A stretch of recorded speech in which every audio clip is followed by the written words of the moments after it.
Hello friends, तो कैसे हैं दोस्तों। चलिए एक बार फिर स्वागत है आपका अपने YouTube चैनल मास्टरमाइंड बीपीएस में वीरेंद्र प्रताप की। आज हम बात करने वाले हैं इतिहास के संदर्भ में उत्तर वैदिक काल की।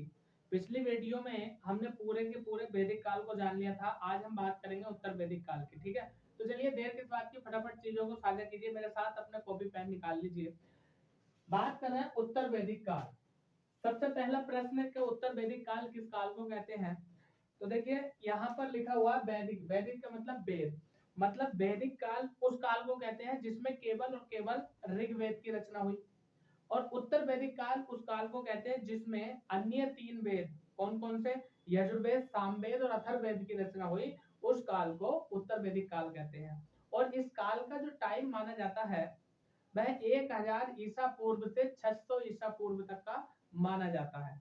तो सबसे पहले हम लिखेंगे इसका जो टाइम है वो 1000 ईसा पूर्व से 1000 ईसा पूर्व से 600 ईसा पूर्व तक।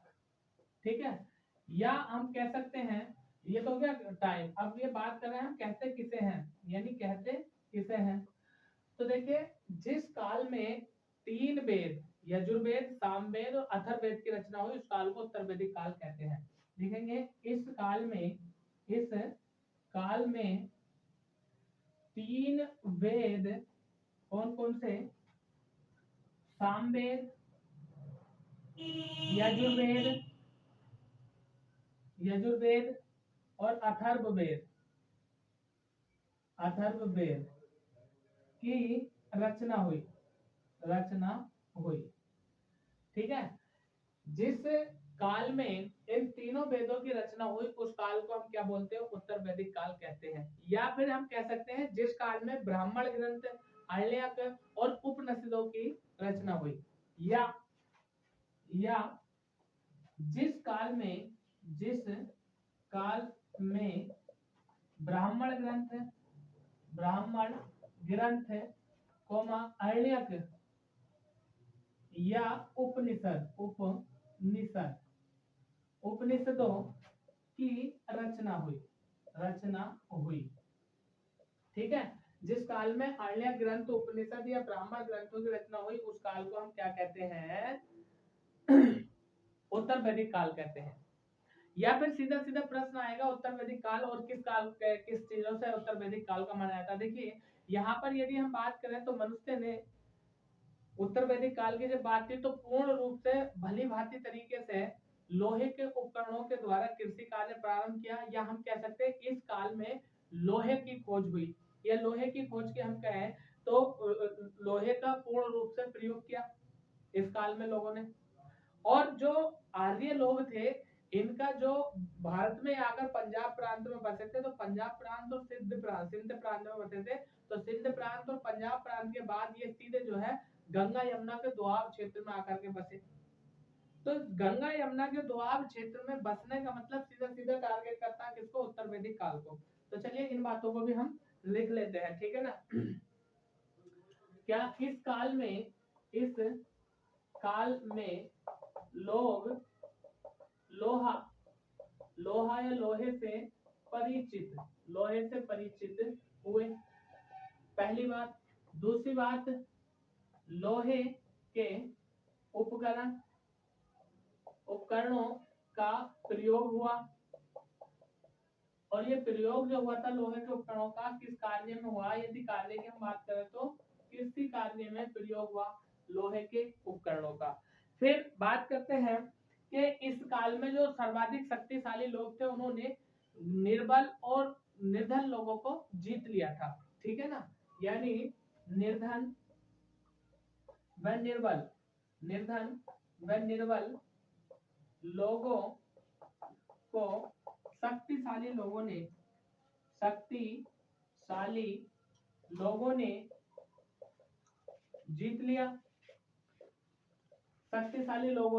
जीत लिया। फिर हम बात करते हैं क्या कि आर्य लोग, ये जो आर्य लोग थे ये गंगा प्लस यमुना के दोआब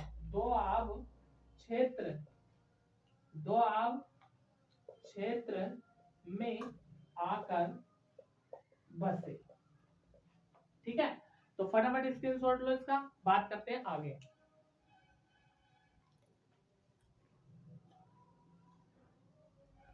आगे हम बात करते हैं कि और उत्तर वैदिक काल में क्या क्या चीजें हुई। तो सीधा सीधा हम कह सकते हैं उत्तर वैदिक काल में कि राजा की सहायता के लिए या राजा को सलाह देने के लिए रत्नेन का गठन किया गया। राजा को सलाह देने के लिए रत्नेन का गठन किया गया। अब बात करते हैं कि ये रत्नेन क्या था या रत्नेन में कौन होता था। तो इस रत्नेन में एक तो राजा की महारानी होती थी और एक रथवान होता था जो रथ चलाता था, और दूसरा राजा के परिवार के सदस्य होते थे। मतलब राजा जब भी कोई फैसला लेता था तो इनमें ये मुख्य लोग होते थे, यानी रत्नेन में शामिल लोग। अब इसमें शामिल लोग कौन कौन से होते थे इनकी बात करते हैं। एक तो महारानी, दूसरा रथवान मतलब जो रथ चलाता था, और तीसरा जो होता था वो राजा का परिवार होता था। इन लोगों से मिलकर के जो समूह बनता था उस समूह को कहते थे हम रत्नेन। और यदि हम बात करें यहाँ से तो एक प्रश्न ये भी बन जाता है कि यहाँ पर राजा को जो है देवता के रूप में पूजा जाता था, या राजा की उत्पत्ति देवता राजा का पद जो होता था वो देवता के समान बताया जाता था। मतलब राजा जो भी फैसला करता था वह ऐश्वर्य फैसले के अनुसार माना जाता था। तो हम लिख सकते हैं राजा का दर्जा देवता के समान होता था।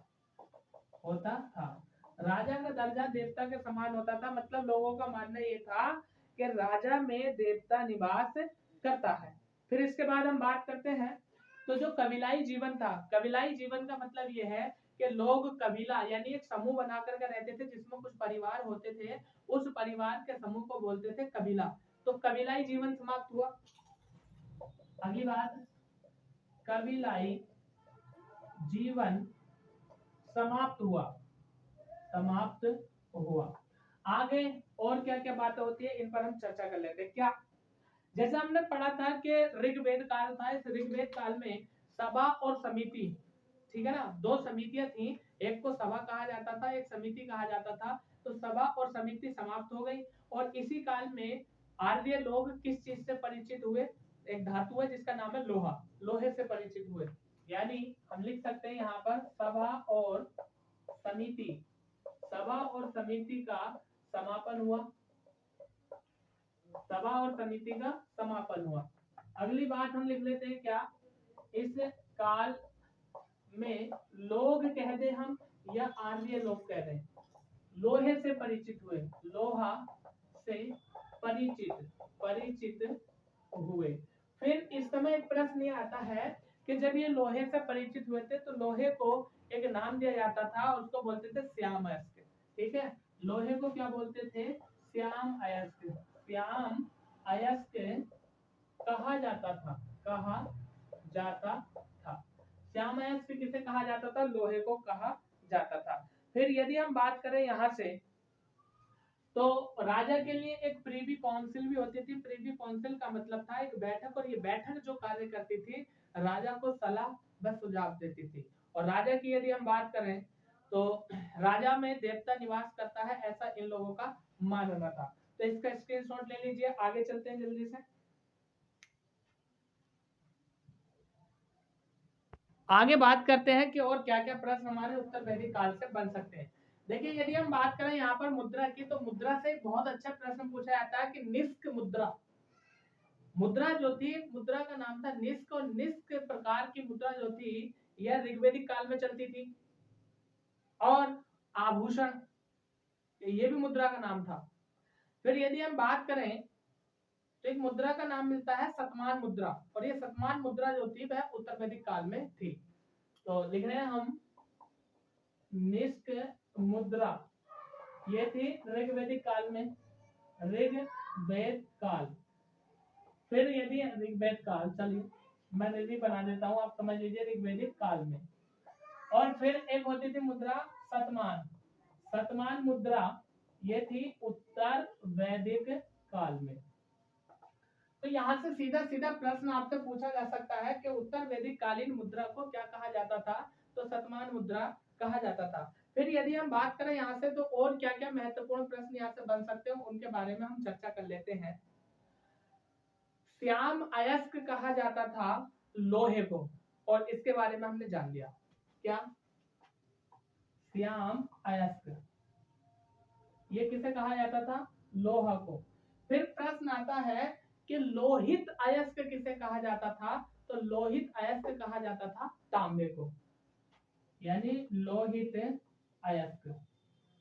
लोहित अयस्क कहा जाता था तांबा, तांबा कह दीजिए या तांबे कह दीजिए, तो तांबे को लोहित अयस्क कहा जाता था। फिर हम बात करते हैं कि जो राजा का रथ हाँकने वाला होता था सारथी, या जिसको बोलते हैं हम रथवान, उसको कहा जाता था सूत, यानी रथवान को क्या कहा जाता था, सूत कहा जाता था, रथवान को सूत कहा जाता था। और वहीं पर यदि हम बात करें तो रानियों में, राजा की रानियों में जो सबसे बड़ी रानी होती थी उसे महारानी या फिर पटरानी कहा जाता। तो पटरानी के लिए भी यहाँ पर एक शब्द मिलता है जिसको कहते हैं महिषी, यानी पटरानी। पटरानी को क्या कहा गया, महिषी, महिषी, महिषी कहा गया, किसको कहा गया, पटरानी को। आगे यदि हम बात करते हैं तो देखिए यहाँ पर भी जो मनुष्य थे वो 4 वर्णों में विभाजित थे। जैसा ऋग्वेद काल की हमने बात करी थी, और ऋग्वेद काल में हमने जाना था क्या कि सबसे पहले ब्राह्मण, फिर क्षत्रिय, फिर वैश्य, फिर शूद्र। तो यहाँ पर उत्तर वैदिक काल में क्या हुआ कि जो चौथे नंबर का था शूद्र, उस शूद्र को छोड़ करके अन्य जो 3 बचते हैं, कौन, ब्राह्मण, क्षत्रिय और वैश्य, इनको शिक्षा ग्रहण करने का अधिकार था, शूद्रों को शिक्षा ग्रहण करने का अधिकार प्राप्त नहीं था। तो इस बात को भी हम लिख लेते हैं कि ब्राह्मण, क्षत्रिय,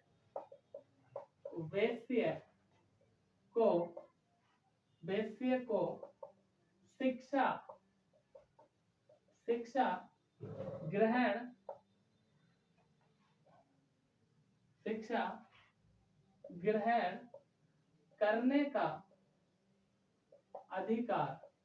करने का अधिकार प्राप्त था, जबकि शूद्रों को शिक्षा ग्रहण करने का अधिकार नहीं था, शिक्षा का अधिकार नहीं था। ठीक है, अब हम बात करते हैं कि और क्या महत्वपूर्ण प्रश्न उत्तर वैदिक काल से हमारे लिए बन सकता है। राजा के सहयोग के लिए एक समिति होती थी जिसको कहा जाता था रत्निन। रत्निन की बात आगे कर ली हमने, ये बात कर रहे हैं हम रत्निन की। पहले जो बात करी थी वो रत्नेन था, अब बात कर रहे हैं हम रत्निन की। तो राजा की सहायता के लिए राजाओं की सहयोगी जो होती थी वह होती थी रत्निन, और इस रत्निन में कुल व्यक्ति जो होते थे राजा सहित 12 होते थे। और राजा की सहयोगी रत्निन होती थी, ठीक है, रत्निन होती थी। फिर हम बात कर रहे हैं राजा सहित इस रत्निन में कुल 12 सदस्य होते थे। ठीक है, स्क्रीनशॉट लो इसका, आगे चलते हैं जल्दी से। तो जैसा कि अभी हमने जाना कि राजा की रत्निन में राजा को मिलाकर के कुल 12 सदस्य होते हैं और वो राजा की सहायता करते हैं। उन 12 सदस्यों से अन्य और भी प्रमुख सदस्य होते हैं, वो कौन कौन से होते हैं इनके हम जान लेते हैं। क्या 12 सदस्यों से अन्य प्रमुख सदस्य, अब ये कौन कौन से होते हैं इनके बारे में हम बात कर लेते हैं। जैसे नंबर 1 पर नाम आया था बाबाता। ये बाबाता कौन होता है, बाबाता की यदि हम बात करें तो एक तो हो गई थी पटरानी, लेकिन पटरानी को छोड़ करके जो राजा की दूसरी सबसे प्रिय रानी होती थी उसको बोलते थे बाबाता, यानी बाबाता। राजा की राजा की दूसरी प्रिय रानी। ठीक। दूसरे नंबर पे जो सदस्य होता था राजा के रत्न में शामिल, इसको कहा जाता परिवृत्ति। और परिवृत्ति की यदि हम बात करें तो ये होती थी उपेक्षित रानी। और उपेक्षित रानी उसको कहते थे जिससे संबंध ठीक नहीं होते थे, यानी परिवृत्ति उपेक्षित रानी। और उपेक्षित रानी उसे कहते थे जिससे संबंध राजा के ठीक नहीं होते थे।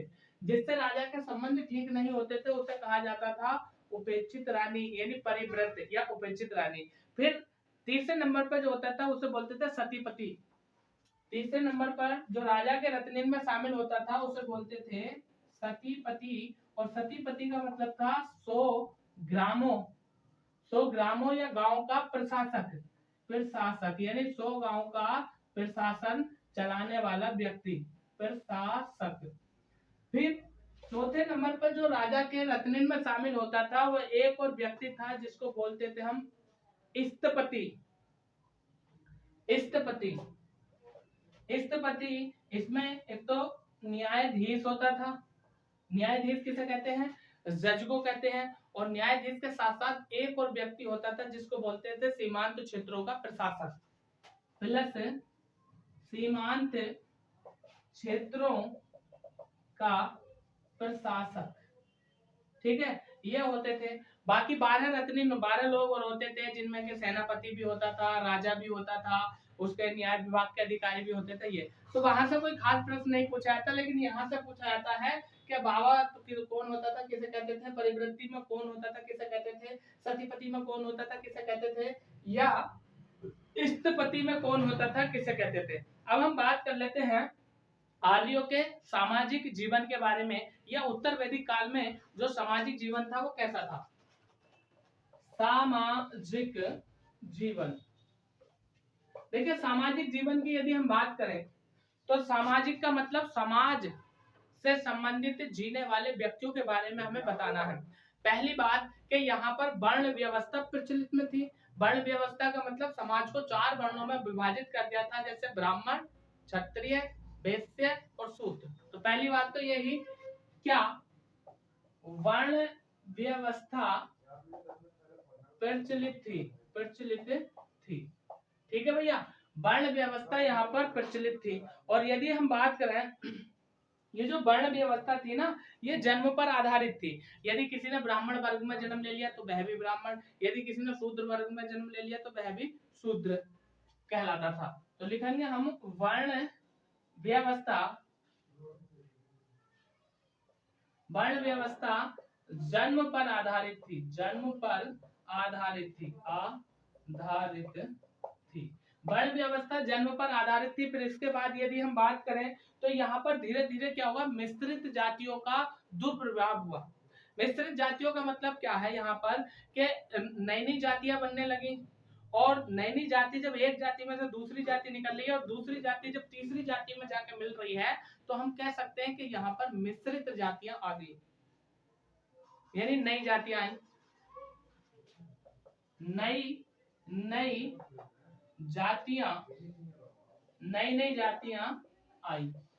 अब जब ये नई नई जाति आ गई तो फिर क्या होगा भैया, यहाँ पर जब जाति हो जाएंगी, आ जाएंगी, तो विवाह भी होगा। और जब विवाह होगा तो विवाह 2 वर्गों में होता है या 2 परिवारों में होता है, जिसमें के एक परिवार से लड़की होती है, लड़की पक्ष, और दूसरे परिवार से लड़का होता है, लड़का पक्ष। तो कह सकते हैं हम कि विवाह 2 प्रकार के होते थे। एक प्रकार के विवाह को कहा जाता था अनुलोम विवाह, और एक प्रकार के विवाह को कहा जाता था प्रतिलोम विवाह। तो हम लिख सकते हैं यहाँ पर विवाह 2 प्रकार के होते थे। विवाह 2 प्रकार के होते थे। नंबर 1 अनुलोम, अनुलोम विवाह। अनुलोम विवाह की यदि हम बात करें तो इसमें क्या होता था, इसमें यह होता था कि जो पुरुष होता था वो उच्च वर्ग का होता था, और जो स्त्री यानी लड़की होती थी वह निम्न वर्ग की होती थी। यानी पुरुष उच्च वर्ग का होता था। और यदि हम बात करें स्त्री कह रहे हैं, लड़की कह रहे हैं, तो ये निम्न वर्ग, निम्न वर्ग की होती थी, निम्न वर्ग की होती थी। या ऐसा कह दीजिए कि जिसमें पुरुष ऊंची जाति का हो और लड़की नीची जाति की हो, तो उस विवाह को क्या कहते थे? अनुलोम विवाह कहते थे। ठीक है। और यदि हम बात करें यहाँ से दूसरे प्रकार का जो विवाह था उसको बोलते हैं प्रतिलोम विवाह। ठीक है, दूसरे प्रकार का विवाह प्रतिलोम विवाह। और प्रतिलोम विवाह में जो होता था उसमें क्या होता था? इसका ठीक उल्टा होता था। यानी जो पुरुष होता था, जो लड़का होता था, वो निम्न वर्ग का होता था, निम्न वर्ग का होता था। और जो लड़की होती थी, लड़की कह दें या स्त्री कह दें, बात तो एक ही है। लड़की कह दें या स्त्री कह दें, बात एक ही है। तो जो लड़की होती थी वह उच्च वर्ग की होती थी, उच्च वर्ग की होती थी। अब यहाँ पर बहुत अच्छा प्रश्न बन सकता है और पूछा भी गया कई बार एग्जाम में कि अनुलोम विवाह किसे कहते हैं, प्रतिलोम विवाह किसे कहते हैं। फिर यदि हम बात करें यहाँ से, तो देखिए विवाह दो चरणों में संपन्न होते थे। ये तो विवाह दो प्रकार के होते थे, लेकिन विवाह को संपन्न करने के लिए भी दो चरण होते थे। पहला चरण ये होता था जिसमें क्या होता था? परिग्रहण संस्कार किया जाता था। परिग्रहण संस्कार का मतलब जैसे कि परिक्रमा, यानी फेरे लगाते, एक दूसरे के हाथ पकड़ते हैं, और उसको बोलते थे प्रेम विवाह। तो लिखेंगे विवाह दो चरणों में संपन्न होते थे। विवाह दो चरणों में संपन्न होते थे या होता था। नंबर एक, यदि हम बात करें तो परिग्रहण संस्कार कहलाता था। परिग्रहण संस्कार। और परिग्रहण संस्कार की यदि हम बात करें तो सीधे शब्दों में कह सकते हैं ऐसे कि ये जो होता था प्रेम विवाह जैसा होता था। यह प्रेम विवाह जैसा होता था, प्रेम विवाह जैसा होता था। और यदि हम बात करें दूसरे प्रकार की तो दूसरा होता था सप्तपदी। दूसरे प्रकार के विवाह को बोलते हैं हम सप्तपदी। सप्तपदी देखिए, सप्त का मतलब होता है सात और पदी का मतलब होता है पद, यानी 7 कदम साथ चलकर शपथ लेना। 7 कदम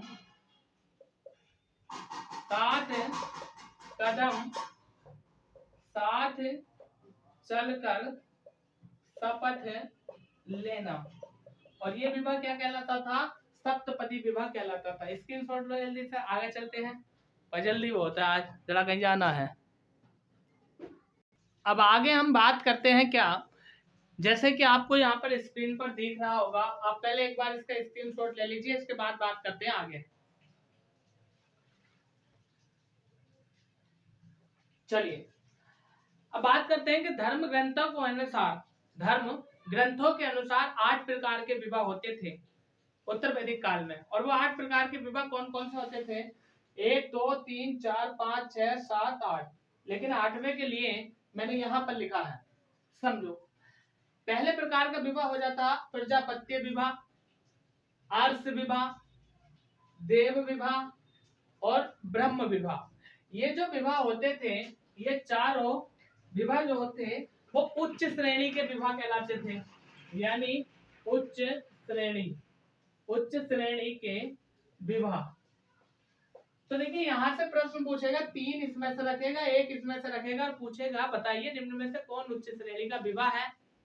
यदि हम बात करें निम्न श्रेणी के विवाह की, तो एक होता था गंधर्व विवाह। गंधर्व विवाह का मतलब है जो आधुनिक समय में, वर्तमान में इस समय जो प्रेम विवाह कर लेते हैं ना, एक दूसरे से जान पहचान हुई, प्यार हुआ, लव सब हुआ, लो जी शादी कर ली, तो गंधर्व विवाह आधुनिक प्रेम विवाह। दूसरा 6 नंबर का जो होता था आसुर विवाह। आसुर विवाह का मतलब होता था पिता धन लेकर अपनी पुत्री देता था। मतलब उल्टा, आज हम लोग क्या करते हैं, आज का समाज जो है दहेज मांगता, मतलब पिता अपनी लड़की तो देगा ही देगा, उसके साथ में बहुत सारा दान दहेज भी देगा। लेकिन उस समय क्या होता था आसुर विवाह में कि पिता अपनी पुत्री जब ही देता था, पहले उससे धन लेता था, उल्टा था। आसुर विवाह पिता धन लेकर पुत्री देता था। फिर एक आता राक्षस विवाह। राक्षस विवाह का मतलब ये था कन्या का अपहरण करके जबरदस्ती विवाह करना। मतलब लड़की का अपहरण करने, जिसको हम किडनैप बोलते हैं, किडनैप। तो लड़की का अपहरण करने के बाद जबरदस्ती उससे विवाह करना। और 8वें नंबर का जो विवाह होता था वह था पिशाच विवाह। पिशाच किसे कहते हैं, ये भी राक्षस ही होता, पर्यायवाची है। पिशाच विवाह का मतलब है जब कन्या के शरीर पर जबरदस्ती अधिकार कर लिया जाए, कन्या के शरीर पर जबरन अधिकार करने के उपरांत उससे विवाह करना, वह विवाह कहलाता था पिशाच विवाह। अब यदि हम बात करें उत्तर वैदिक काल की, तो शास्त्रों के या धर्म ग्रंथों के अनुसार जन्म से लेकर के मृत्यु पर्यंत तक 16 संस्कार होते थे। जैसे स्त्रियों में बोलते हैं भाई 16 श्रृंगार कर लो, 16 श्रृंगार, आंख का, नाक का, कान का, मुंह का, गले का। तो वैसे जन्म से लेकर के मृत्यु पर्यंत तक यानी मृत्यु तक 16 संस्कार होते हैं। तो वो कौन कौन से होते हैं इनको हम जान लेते हैं। लेकिन उनको जानने से पहले 16 संस्कार कौन कौन से होते हैं मैं आपसे कहना चाहूंगा कि यदि अभी तक आपने चैनल को सब्सक्राइब नहीं किया है, हमारे चैनल पर नए हैं, तो प्लीज एक बार मैं आपसे रिक्वेस्ट करता हूं कि चैनल को सब्सक्राइब कर दीजिए। ठीक है, पहले सब्सक्राइब करो, उसके बाद हम बात करते हैं 16 प्रकार के संस्कार या 16 श्रृंगार की। करो करो जल्दी करो, वीडियो को लाइक भी कर दियो और सब्सक्राइब करने के साथ बेल आइकन का बटन भी दबा देना। तो देखिए जो 16 श्रृंगार होते हैं या 16 संस्कार होते हैं वो कौन कौन से होते हैं। जैसे हम बात करते हैं, पहले इनका स्क्रीनशॉट ले लो, उसके बाद मैं जल्दी से समझा देता हूँ। ठीक है,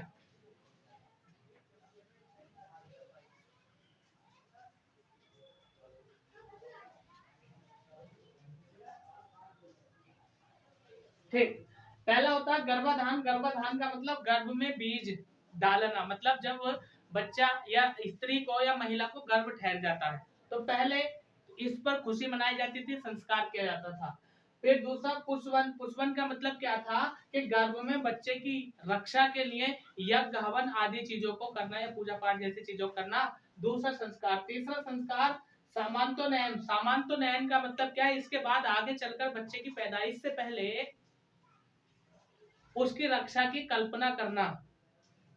फिर कहना है जात कर्म। जात कर्म का मतलब था जन्म के बाद जो प्रथम, जैसे जात का मतलब है अलग अलग जातियों के हिसाब से जब बच्चे का जन्म होता है तो रीति रिवाजों को मनाते हैं, ये करना। ये तीनों यदि हम बात करें तो ये बच्चे के जन्म से पहले के कर्म है, पहले के संस्कार है। और जात कर्म इसके बाद चौथे नंबर का जन्म के बाद प्रथम अपने रीति रिवाज के अनुसार संस्कार को निभाना। फिर पांचवा नामकरण, आप लोग जानती है, नाम रखना। छठा निष्कर्मण। निष्कर्मण का मतलब है पहली बार बच्चे को घर से बाहर निकालना, सूर्य व चंद्रमा के दर्शन कराना। फिर सातवां अन्यन प्रयाजन, यानी अन्यन अन्न। अन्न अन्न अन्न का मतलब जो हम खाते हैं भोजन, यानी पहली बार बच्चे को कुछ खिलाना। आठवां चूड़ा कर्म, यानी पहली बार बच्चे के जूड़े या जड़ूले या बाल काटना। नौवां कर्ण भेदन, यानी कर्ण भेदन का मतलब होता था बच्चे के कानों को छेदना और उसमें गायत्री मंत्र सुनाना। 10वां विद्यारंभ। विद्यारंभ का मतलब पढ़ाई शुरू करना। अगला है उपनयन संस्कार, मतलब गुरु के समीप बैठकर संस्कारों को सीखना। और वेदारंभ, वेदों को आरंभ करना, वेदों को पढ़ने के लिए जानकारी हासिल करना। 13वां नंबर केशांत। केशांत का मतलब था पहली बार दाढ़ी और मूछ को काटना। और समावर्तन, फिर विवाह और फिर आ गया अंत्योष्टि। अंत्योष्टि का मतलब होता है जब उसकी मृत्यु हो गई तो अंतिम संस्कार जो होता है उसको बोलते हैं। तो हिंदू धर्म के अनुसार ये 16 संस्कार कह दो, 16 श्रृंगार कह दो, कुछ भी कह दो, तो कुल मिलाकर के जन्म से पहले से मृत्यु के उपरांत तक 16 संस्कार ये होते थे। स्क्रीनशॉट लो इसका जल्दी से।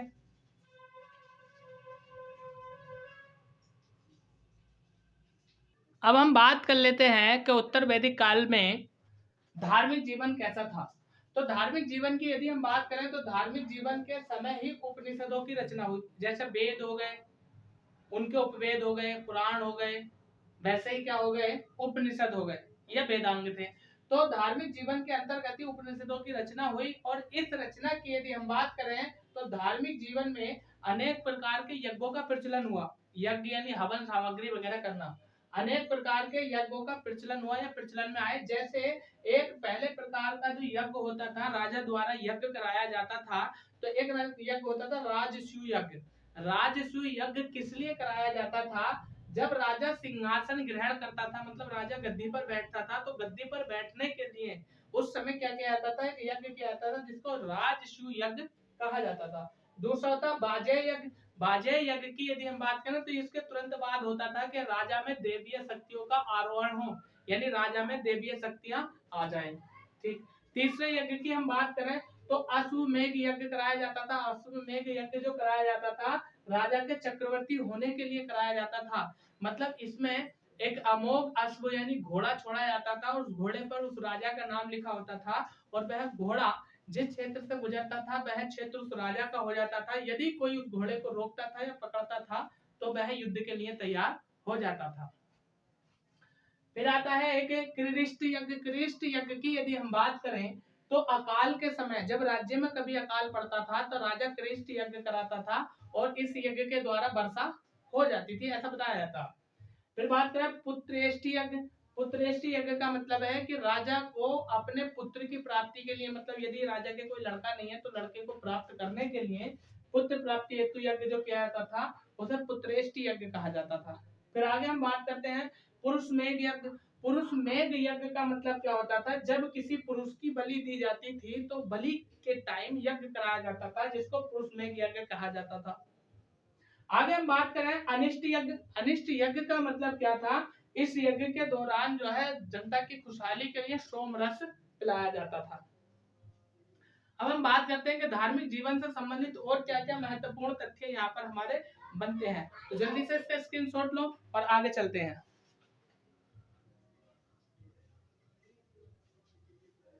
तो उत्तर वैदिक कालीन धार्मिक जीवन से संबंधित और महत्वपूर्ण शब्द ये हैं।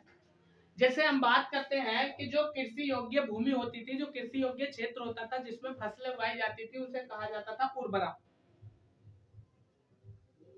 फिर बंजर भूमि जो होती थी उसे पड़त या पड़ती भूमि कहा जाता था, तो उसके लिए शब्द आता था खिल्प।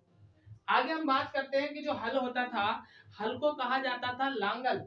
लांगल या सीरा कहा जाता था और हल से जो रेखाएं बनती थी, जैसे हल चलता है ना तो उससे जो रेखा बनती है, जो निशान बनता है उसको सीता कहा जाता था।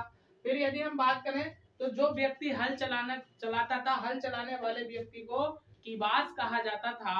साथ ही साथ जो ब्याज लेने वाला व्यक्ति होता था जिसको बोलते हैं हम सूदखोर, मतलब ब्याज लेने वाला, उसे कहा जाता था बैंक नोट। और यदि हम बात करें तो मुद्रा जो होती थी वह उत्तर वैदिक काल में 4 प्रकार की होती थी, कृषाण, शतमान, पाल और निष्क प्रकार की मुद्राएं होती थी। फिर यदि हम बात करें तांबे की तो तांबे को लोहित अयस्क कहा जाता था, लोहे को श्याम अयस्क या कृष्ण अयस्क कहा जाता था। ठीक है, तो दोस्तों ये तो थी उत्तर वैदिक काल की बात। कल हम बात करेंगे धार्मिक धर्मों की तरफ, जैसे जैन धर्म और बौद्ध धर्म, इनसे संबंधित चर्चा करेंगे हम कल। ठीक है, तो आज के लिए इतना ही। थोड़ा जल्दी हुआ लेकिन कोई बात नहीं है, सब ठीक हुआ और कोई भी चीज छूटी नहीं है।